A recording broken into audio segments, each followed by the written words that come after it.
اعوذ باللہ من الشیطان الرجیم بسم اللہ الرحمن الرحیم۔ پیارے بچوں السلام علیکم۔ ہمارے سبق کا نام ہے چغلی کھانے والا۔ تو ہم لوگ آج پیج نمبر 66 سے شروع کریں گے، دوسرا پیرا ہے۔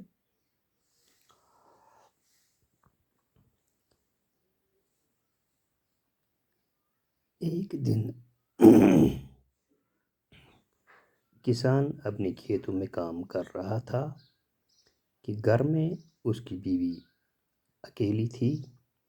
یہ دیکھ کر چغل خور اس کی بیوی کے پاس گیا اور بڑا ہمدرد بنتے ہوئے کہنے لگا، کسان کوڑی ہو گیا ہے اور اس نے اب تک یہ بیماری تم سے چھپا رکھی ہے۔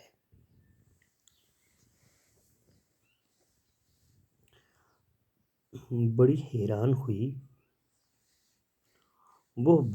ہوئی اور بولی، مجھے کیسے معلوم ہوگا کہ وہ کوڑی ہو گیا ہے؟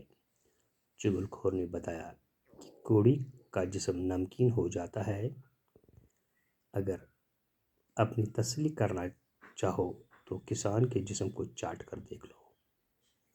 کسان کی بیوی چغل خور کی باتوں میں آ گئی۔ اس نے کہا وہ کل کسان کا کھانا لے کر کھیتوں میں جائے گی تو کسان کے جسم کو چاٹ کر ضرور دیکھے گی۔ چغل خور کسان کی بیوی سے یہ باتیں کر کے سیدھا کھیتوں کی طرف گیا۔ کسان کھیتی باڑی کے کام میں لگا ہوا تھا۔ چغل خور کسان کے پاس پہنچا اور اس سے کہنے لگا کہ تم ادھر کھیتوں میں کام کرتے پھر رہے ہو اور ادھر تمہاری بیوی پاگل ہو گئی ہے۔ کسان بڑا حیران ہوا۔ چغل خور نے اسے یقین دلاتے ہوئے کہا کہ میں سچ کہہ رہا ہوں، وہ تو پاگل پن میں آدمیوں کو کاٹنے دوڑتی ہے۔ کسان کام کاج چھوڑ کر سوچ میں پڑ گیا۔ اس نے دل میں سوچا کہ نوکر ٹھیک ہی کہہ رہا ہوگا، اسے اس قسم کا جھوٹ بولنے کی کیا پڑی۔ چغل خور نے اسے پریشان دیکھ کر کہا کہ تمہیں میری بات پر یقین نہیں تو کل جب وہ کھانا لے کر آئے گی تو اس وقت دیکھ لینا۔ تو پیارے بچوں، ہم لوگ پڑھتے ہیں چغلی کھانے والا۔ تو ہم نے دیکھا کہ ایک گاؤں میں ایک چغل خور رہتا تھا، تو وہ کہیں نہ کہیں کوئی نہ کوئی چغلی کھاتا تھا۔ اب لوگ تنگ آ کر اسے نوکری پر نہیں رکھتے تھے، تو اب اس نے اپنا گاؤں چھوڑ کر کہیں دور دوسرے گاؤں پر چلا گیا۔ تو وہاں پر ایک کسان کو نوکر پر رہا، اس شرط پر کہ میں تنخواہ نہیں لے لوں گا، صرف کھانا کپڑا، اس کے علاوہ ہر 6 مہینے کے بعد ایک چغل کھانے کی اجازت ہونی چاہیے۔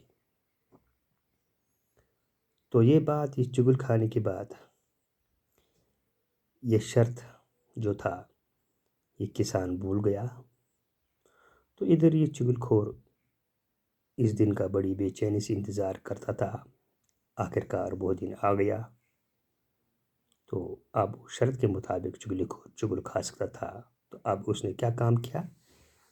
کہتے ہیں کہ ایک دن کسان جو تھا اپنے کھیتوں میں کام کر رہا تھا، اس کی بیوی گھر میں اکیلی تھی۔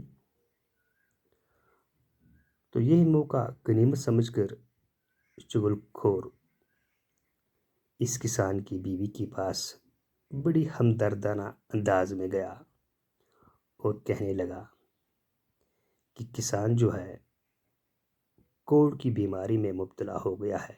کوڑ ایک بیماری ہوتی ہے، جسم کو لگ جاتی ہے، اسی میں مبتلا ہو گیا ہے۔ یہ بات اس نے آج تک آپ کے پاس چھپا رکھی ہے۔ تو اس کی بیوی بڑی حیران ہو گئی یہ سن کر۔ اس نے بولا کہ مجھے کیسے معلوم ہو جائے گا کہ کسان کو کوڑ کی بیماری لگی ہوئی ہے۔ تو چغل خور نے کہا جو کوڑی ہوتا ہے، جس کو کوڑ کی بیماری لگی ہوئی ہوتی ہے، اس کا جسم جو ہوتا ہے نمکین ہوتا ہے، نمک کا مزہ اس کے جسم کو ہوتا ہے۔ اگر آپ تسلی کرنا یعنی یقین آپ کو ہونا چاہیے تو کسان کے جسم کو چاٹ کر دیکھ لو۔ تو کسان کی بیوی چغل کھور کی باتوں میں آ گئی۔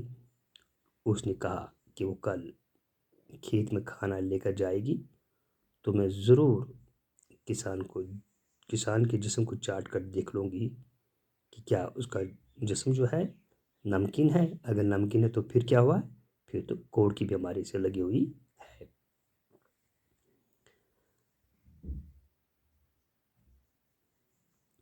تو اب جو چغل کھور تھا اب سیدھا یہ کہاں چلا گیا، جب اس نے یہ بات اس کی بیوی کو کہا تو پوری اس کی بات میں آ گئی۔